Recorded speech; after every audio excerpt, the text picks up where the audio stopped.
Hello students, welcome. आज हम इस वीडियो में चैप्टर नंबर 2 से ही कंटिन्यू करेंगे, that is micro organisms friend and foe. जैसा कि लास्ट वीडियो में हमने micro organisms as a friend के बारे में कुछ यूजेस उनके स्टडी किए थे कि हमें माइक्रो ऑर्गेनिजम्स कैसे हेल्प कर सकते हैं, एज ए फ्रेंड हमारी वो कैसे हेल्प कर सकते हैं। That is commercial use of micro organisms हमने स्टडी किया था, और एनवायरनमेंट को कैसे क्लीन करते हैं माइक्रो ऑर्गेनिजम्स, और सोयल की फर्टिलिटी को कैसे इंक्रीज करते हैं माइक्रो ऑर्गेनिजम्स, वैक्सीनेशन में कैसे हेल्प करते हैं माइक्रो ऑर्गेनिजम्स। इन सब चीज़ों में हमने माइक्रो ऑर्गेनिजम्स के बारे में स्टडी किया था। अभी इस वीडियो में हम टॉपिक करेंगे that is micro organisms as a foe, means harmful micro organisms के बारे में। माइक्रो ऑर्गेनिजम्स हमारे लिए हार्मफुल भी होते हैं, जो हार्मफुल माइक्रो ऑर्गेनिजम्स होते हैं उनके बारे में हम स्टडी करेंगे। Microorganisms are harmful in many ways. Some of the microorganisms cause diseases in human beings, plants and animals. Such disease-causing microorganisms are called pathogens. Some microorganisms spoil food, clothing and leather. Let us study more about their harmful activities. देखिए, जो harmful microorganisms होते हैं, जो disease causing microorganisms होते हैं, जिनसे हमें disease हो सकती है, उन माइक्रोऑर्गेनिजम्स को हम बोलते हैं पैथोजेंस, राइट। कुछ माइक्रोऑर्गेनिजम्स फूड को स्पॉइल कर देते हैं, clothing and leather. Next topic is disease causing microorganisms in humans. Humans की अगर हम बात करें तो कौन कौन से ऐसे माइक्रोऑर्गेनिजम्स होते हैं जिनसे ह्यूमंस को डिसीज हो सकती है। Pathogens enter our body through the air we breathe, the water we drink और दी फूड वी ईट। देखिए, यहाँ पर 3 सोर्सेज के बारे में बताया गया है जिनसे माइक्रो ऑर्गेनिजम्स ह्यूमन बींग्स को भी डिसीज कोज कर सकते हैं, ह्यूमन बींग्स को भी बीमार कर सकते हैं, right. First is air. Air के थ्रू माइक्रो ऑर्गेनिजम्स एंटर कर सकते हैं, एंड वाटर, जो हम पानी पीते हैं उसके थ्रू भी माइक्रो ऑर्गेनिजम्स एंटर कर सकते हैं, और फूड, जो खाना हम खाते हैं उसके थ्रू भी माइक्रो ऑर्गेनिजम्स हमारी बॉडी के ऊपर अटैक कर सकते हैं।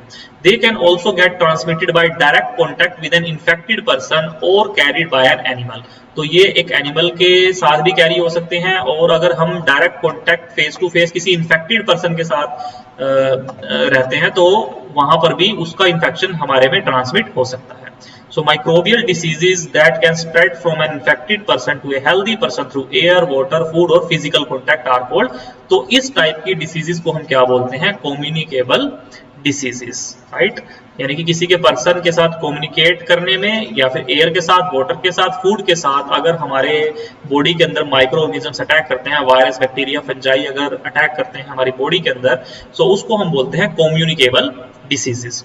Example of such diseases include cholera, common cold, chicken pox and tuberculosis. यहाँ पर देखिए 4 एग्जांपल्स आपको दिए गए हैं इन डिसीजेस के जो कम्युनिकेबल डिसीजेस हैं, that is cholera, common cold, chicken pox and tuberculosis. When a person suffering from common cold sneezes, fine droplets of moisture carrying thousands of viruses are spread in the air. The virus may enter the body of a healthy person while breathing and cause infection. यहाँ पर देखिए, जो अगर हमें suppose करो जुकाम हुआ है, कॉमन कोल्ड हुआ है, ठंड लगी है, तो हम जैसे छींकते हैं, राइट। छींकने से, स्नीज करने से क्या होगा? जो फाइन ड्रॉपलेट्स होंगे, जो हमारे छींक के जो ड्रॉपलेट्स होंगे वो एयर में चले जाएंगे, राइट। एयर में स्प्रेड हो जाएंगे। अब उस एयर के कॉन्टेक्ट में कोई हेल्दी पर्सन अगर आता है, राइट, अगर उस वायरस के, जो हमारी स्नीज के through as an air droplet बनके उस एयर में गया, अगर उस एयर में अगर कोई और पर्सन वहां पर आता है तो वो वायरस उस पर्सन को भी इन्फेक्ट कर सकता है, राइट। इस टाइप से एयर के थ्रू जो वायरसेस हैं वो एक पर्सन से लेके, इन्फेक्टेड पर्सन से लेके और हेल्दी पर्सन तक जा सकते हैं। Then how do you prevent the spread of communicable diseases?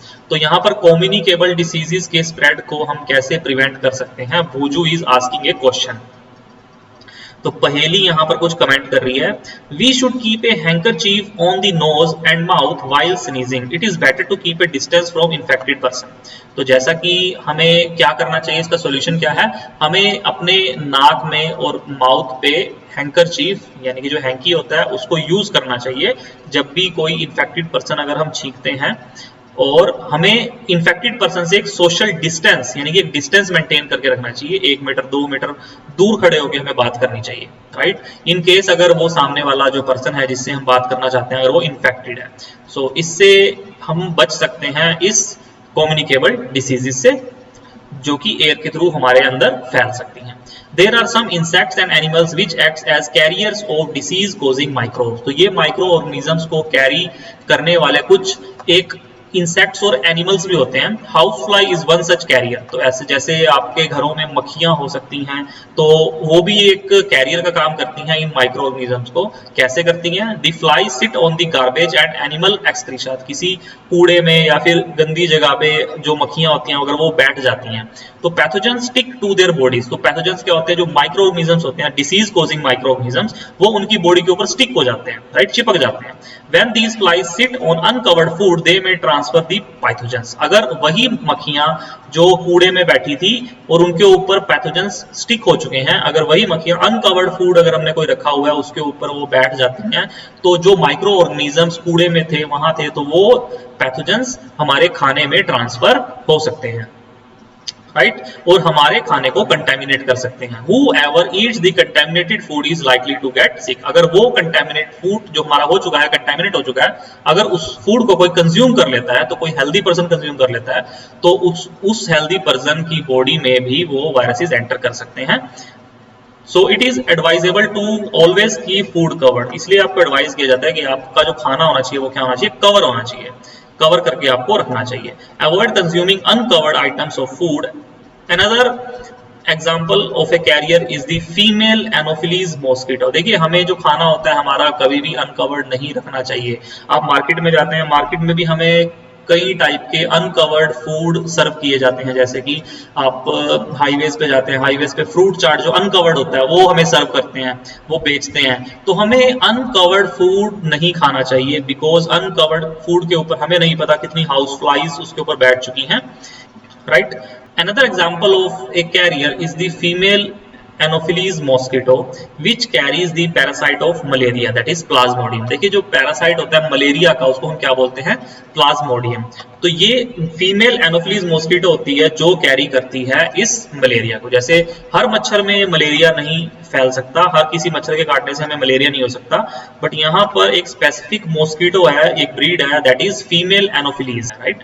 So female Aedes mosquito acts as a carrier of dengue virus. तो फीमेल एडीज मॉस्किटो यहाँ पर एक ब्रीड है मॉस्किटो की जिससे हमें डेंगू का वायरस हो सकता है, राइट। तो ये कैरी करती है किसका? Dengue virus. How can we control the spread of malaria और डेंगू? तो इससे हम कैसे, इसको स्प्रेड होने से कैसे हम बच सकते हैं?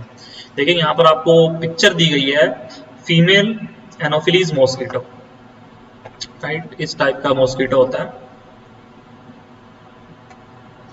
Why does the teacher keep telling us not to let water collect anywhere in the neighborhood? यहाँ पर पहली क्वेश्चन पूछ रही है कि जैसे कि टीचर हमें कहते हैं कि कहीं भी हमें पानी अपने नेबरहुड में इकट्ठा नहीं करना चाहिए, राइट। बिकॉज इकट्ठा अगर कहीं पानी है, लाइक इन हमारे कूलर्स में अगर पानी इकट्ठा हो गया है तो उसका क्या हार्मफुल इफेक्ट हो सकता है? तो पहली का एक क्वेश्चन है। All mosquitoes breed in water. देखिए जितने भी मॉस्किटोज होते हैं सभी पानी के ऊपर हमेशा ब्रीड करते हैं, राइट, रिप्रोडक्शन पानी के ऊपर होती है उनकी। Hence, one should not let water collect anywhere in coolers, tires, flower pots, etc. तो flower pots, tires, coolers हमें अपने घरों में हमेशा चेक करने चाहिए कि यहाँ पर पानी को हमने कलेक्ट नहीं होने देना, पानी को हमने इन चीजों में इकट्ठा नहीं होने देना। By keeping the surroundings clean and dry, we can prevent mosquitoes from breeding। तो यहाँ पर अगर हम उसको ड्राई रखेंगे तो mosquitoes breed होने से हम प्रिवेंट कर सकते हैं, right. Try to make a list of measures which help to avoid the spread of malaria। देखिए यहाँ पर आपको एक टेबल दी गई है, some common human diseases caused by micro organisms. तो यहाँ पर कुछ एक डिसीजेस के बारे में बताया गया जो कि micro organisms that is pathogens से हमें फैल सकती है। तो ह्यूमन डिसीजेस देखिए आपकी लेफ्ट साइड में दी गई है। फर्स्ट जो हमारी डिसीज है दैट इज ट्यूबरकुलोसिस। तो ये ट्यूबरकुलोसिस कौन से माइक्रो ऑर्गेनिज्म से फैलती है? किस ग्रुप के? That is bacteria. और कैसे फैलती है? एयरबोर्न डिसीज है, मींस एयर में अगर कोई इन्फेक्टेड पर्सन है जिसको टीबी है, ट्यूबरकुलोसिस है, और अगर वो एयर में स्नीज कर देता है तो उस एयर के कांटेक्ट में कोई हेल्दी पर्सन आ जाता है तो उसको वो टीबी हो सकता है, right. So second is measles virus के फैलने से होती है। इसमें जो माइक्रो ऑर्गेनिजम्स का ग्रुप है दैट इज वायरस, और ये भी एयर के थ्रू होती है। चिकन पॉक्स एयर या कॉन्टैक्ट के थ्रू होती है, ये भी वायरस है। और पोलियो भी एक वायरस के थ्रू फैलती है, राइट, ये भी एयर और वाटर से फैलता है पोलियो। कीप द पेशेंट, देखिए यहाँ पर प्रिवेंटिव मेजर्स दिए हुए, जनरल प्रिवेंटिव मेजर्स हैं।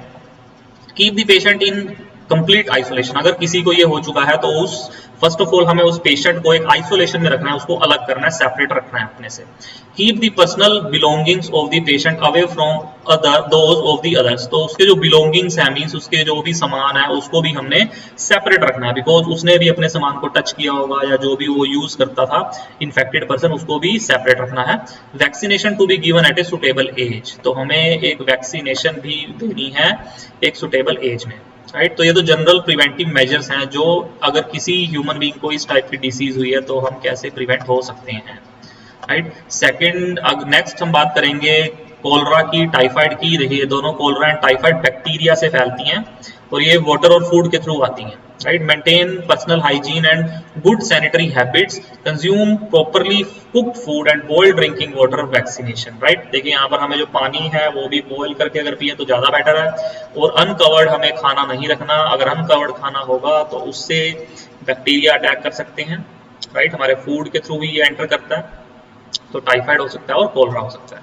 नेक्स्ट हम बात करेंगे हेपेटाइटिस ए, जो कि वायरस के थ्रू होती है, और ये वाटर से मेनली होती है। अगर पानी हमारा कंटेमिनेट हो चुका है तो हमें वो पानी को ड्रिंक नहीं करना, उससे हमें हेपेटाइटिस हो सकता है, राइट। नेक्स्ट इज मलेरिया, जो कि अभी हम पढ़ चुके हैं, प्रोटोजोआ से, प्रोटोजोआ इसका ग्रुप है इस माइक्रो ऑर्गेनिज्म का, दैट इज प्लाज्मोडियम, अभी जो हमने बात की थी। और मॉस्किटो से होता है। Use mosquito net and repellents, हमें मॉस्किटो नेट का यूज करना चाहिए, और रिपेलेंट्स जो भी हम गुड नाइट वगैरह यूज करते हैं मच्छरों को भगाने के लिए, तो हमें वो यूज करनी चाहिए। Spray insecticides and control breeding of mosquitoes by not allowing water to collect in the surroundings, तो अगर हमें फर्दर उनकी ब्रीड को खत्म करना है कि आगे फर्दर वो पैदा ना हो, तो उसके लिए हमें अपनी सराउंडिंग्स में हमें पानी को इकट्ठा नहीं रखना काफी समय के लिए, राइट। अगर कहीं आपको लगता है कि हमारे घर में या हमारे आसपास अगर पानी इकट्ठा है तो वहां पर मॉस्किटो बड़े आसानी से ब्रीड कर सकते हैं, और वो आसपास की लोकेलिटी में ये अपनी डिसीजेस फैला सकते हैं, right. Some of the common diseases affecting humans, their mode of transmission and few general methods of prevention are shown in table 2.1, जो कि हम इस टेबल में स्टडी कर चुके हैं। So students, अभी इस वीडियो में हम इतना ही करेंगे, बाकी के जो इसमें रिमेनिंग टॉपिक्स हैं उनको हम अपनी नेक्स्ट वीडियो में कवर करेंगे। आई होप कि आपको ये चैप्टर क्लियर हो रहा है। इन केस अगर आपको ये चैप्टर क्लियर नहीं होता तो प्लीज आप मुझे मेरी ईमेल आईडी पर मुझे मैसेज कर सकते हैं, राइट। और वहां पर इन केस अगर आपका कोई डाउट है तो वो क्लियर हो सकता है। सो आज के लिए इतना ही करेंगे। That's it, thanks for watching.